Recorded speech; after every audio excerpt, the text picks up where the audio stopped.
Hello. हाँ, नमस्कार नमस्कार।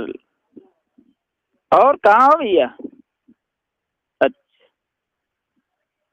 और कौन है साथ में? वो वो तो यार बहुत मादर चोद है, बाकी भोसड़ी वाले के चक्कर में काहे पड़ गए तुम? हाँ हाँ, हमारे संग ऐसे कह रहा हो तो तुम्हारे बारे में। अरे बहाने भोसड़ी वाले ने पूरा मादर चोद मोहल्ला खराब कर दो यार। नंबर एक को चुगल है। नहीं तो तुम्हारे बगल से तुम पूछ ले। ना ही कर रहे हो तो हमारे ढंगा भेजो, हम 50 जूता वाल लगे हैं बाकी। नहीं हो तो बात करा दियो, मैये चोद दे बाकी। वहां से कहो बगल से उठे तुम्हारे